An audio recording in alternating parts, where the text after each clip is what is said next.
when I was little, when I was a, or maybe in my early adolescence, I used to have dreams sometimes where I would be in like some kind of grotto, and there would be this big book sitting on this rock, this like the big book of life, the secrets of life, and I would go and I would read in it. Oh, there's the meaning of life. It was so exciting, and then I'd wake up and oh yes, the meaning of life is, and it would dissolve as I was waking up from the dream. But can you see that anything that we any concept that we try to like squeeze out of life is going to be smaller than life itself. So in that sense, it makes sense to say life doesn't have a meaning. There's a poem by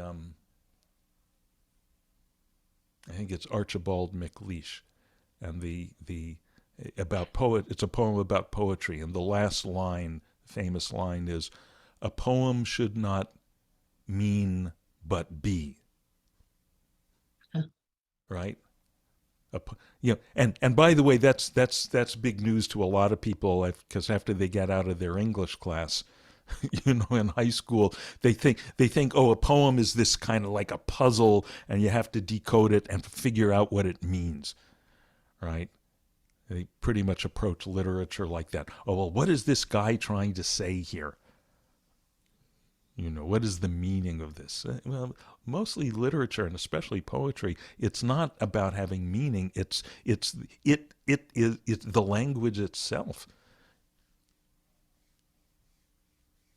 You know, so so so we can say, I think it's a defensible position. It's literally true to say life is not meaningful, but it doesn't mean that life is lacking.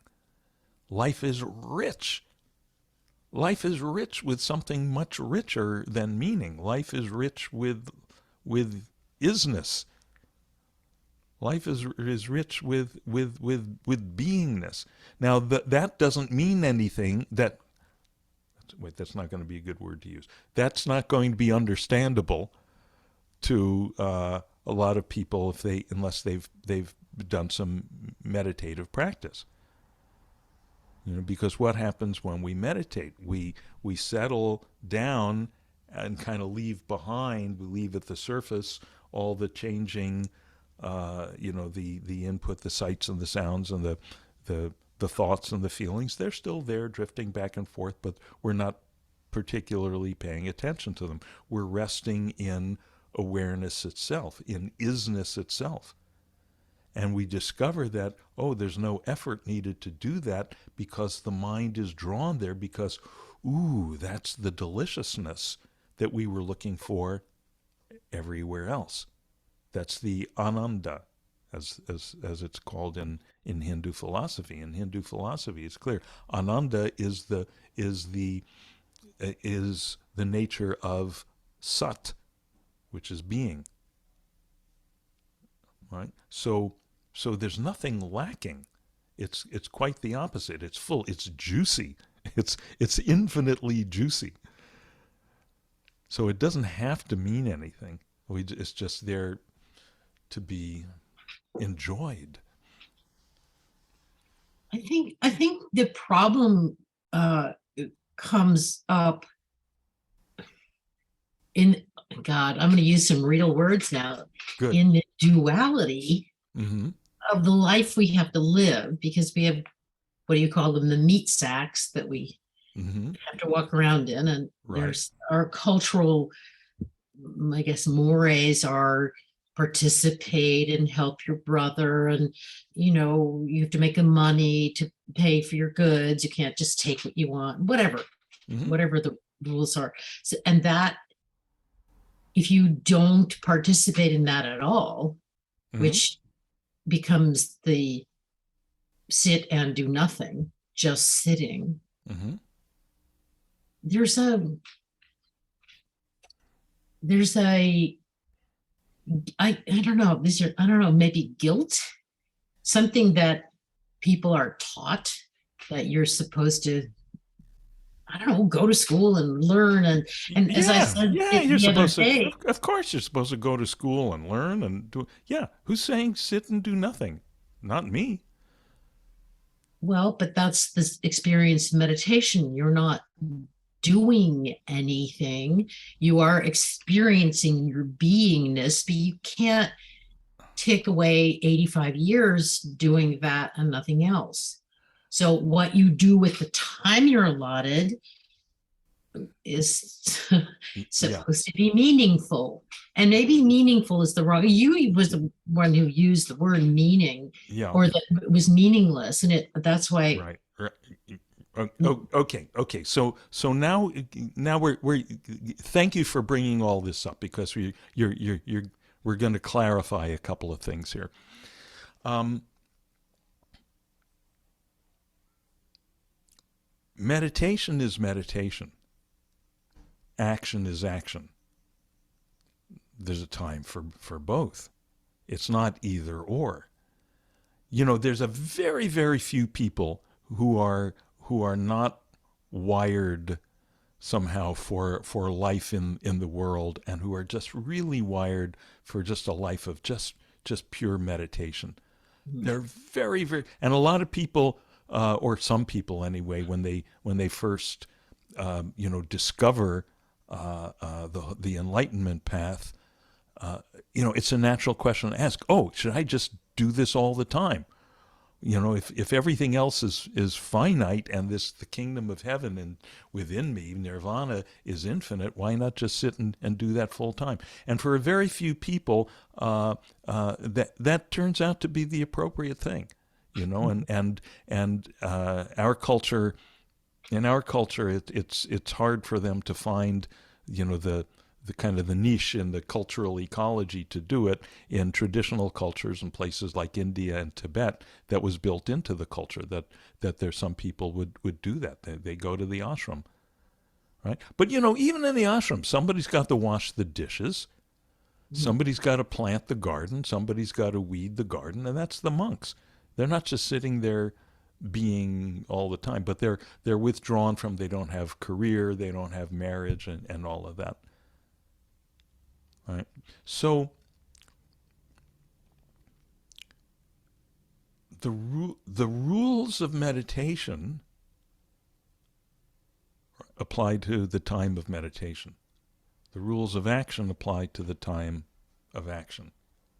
Right. The rules of meditation. There's only one rule of meditation, which is be. Right. The rules of action, there's a bunch of them, which basically it's do the action that's appropriate for you, what is called, in Hindu philosophy, do your dharma.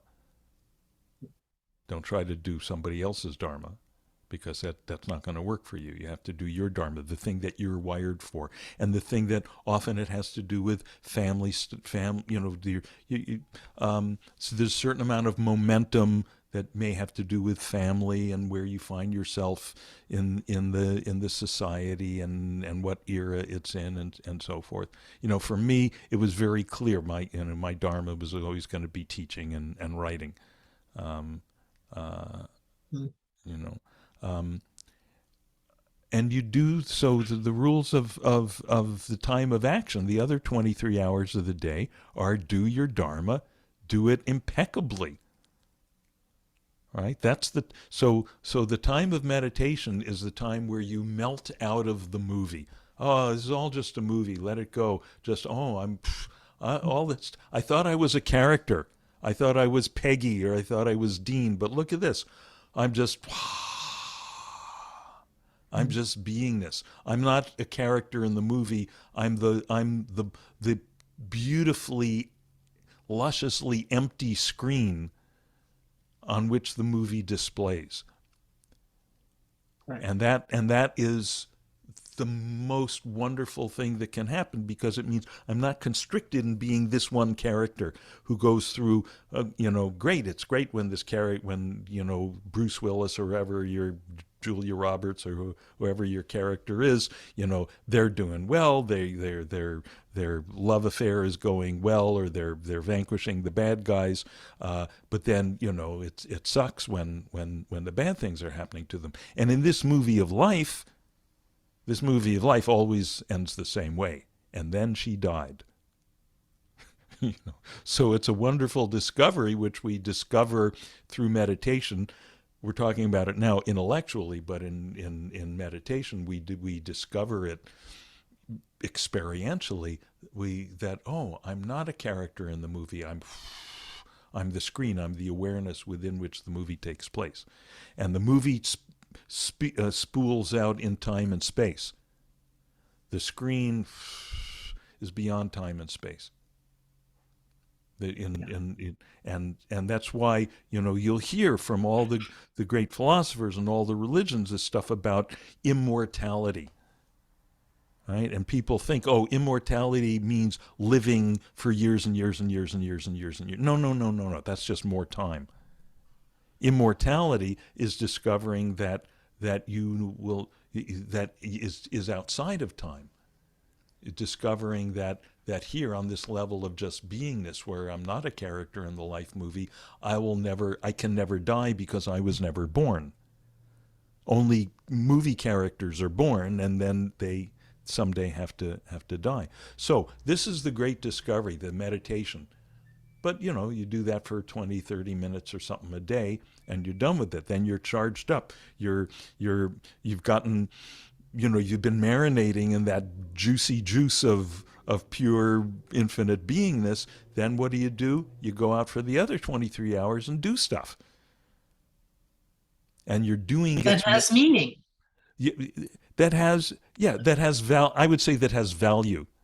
Okay. I will, yes. I'll give you Okay. that for sure. Yes. Okay. That has value. And this resting in beingness has value, has boundless, infinite value that is not specific. It's not specific to anything. It's just boundless value because it has no specificity, it has no characteristics.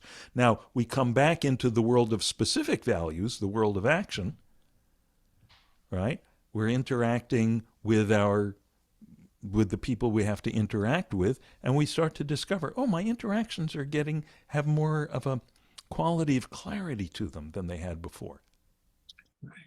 Right? Right? Yeah. We all experience that. Oh, there's more of a value of kindness, spontaneous kindness, not necessarily trying to be kind. There's all these very nice sentiments that people express in Facebook memes about, being kind to everybody, and great, God bless. Yeah, lean in that direction. But the really profound transformation into kindness happens at this deeper level where we're just marinating in beingness, where everything is infinitely okay and infinitely not lacking anything. So when we come out, we're less, the old model was Oliver Twist, little Oliver Twist. It was, please, sir, I want some more. We're always trying to get our little bowl filled. Right? So every interaction, big and small, your interaction with your spouse or your partner, with your parents, with your children, it's all coming to some degree from this place of neediness. Right? Mm-hmm. And with some people, it's more subtle. Some people, you've seen them you may know of people in your life where it's really a problem. Where there's so much, they're so emotionally needy. There's so much trying to get other people to fill them up. I saw this sometimes when I taught at the Pingree School for all those years. Some of the, this high voltage private school, getting kids ready to, many of them to go off to the Ivy League, and some of the parents were really wonderful and really tuned in very nicely, and some of them were not so good. Their lives were so much about the expectation. Oh, the kid's got to be this, and the kid's gotta go to this school, and gotta go. And I remained in touch with a lot of these kids later, and some of them just wound up in miserable situations because their parents were trying to live their life through them. It's too bad. It is. It's awful and so needless. It just creates needless suffering. So what happens when we meditate? We're just marinating in the juiciness, the fullness of life, and we come out and without necessarily trying more we're just our cup is full. This, it says it in the Bible, in Psalm 23, my cup runneth over. So more and more we're in our interactions, we're not coming from neediness, we're coming from fullness. And I'm sure you've noticed that. You probably, now we're talking about another kind of person that, some people, it just feels good to be around them. It feels nourishing, you know? Yeah, And and I and and understand. and for some people, just naturally they're more like that. Uh, but we can all become more like that, and the way that we do that is rest in awareness, rest in beingness, and then come out and do stuff. And more your doing becomes an expression of that fullness of being. Now, the classic expression of this, some of you've heard me cite this before, is in the Bhagavad Gita. So, chapter 2, verse 45. My old teacher Maharishi just drummed this into us. Chapter 2, verse 45. Nistraigunyo bhavarjun. Nistraigunyo bhavarjun. Literally, it means be without the three gunas, O Arjuna. I'm not going to go through parsing all that right now, but what it means is without the three gunas, are this Hindu philosophical technical language for the qualities of the world of activity. So to be without them means transcend, means rest in beingness, leave behind the world of doing, meditate.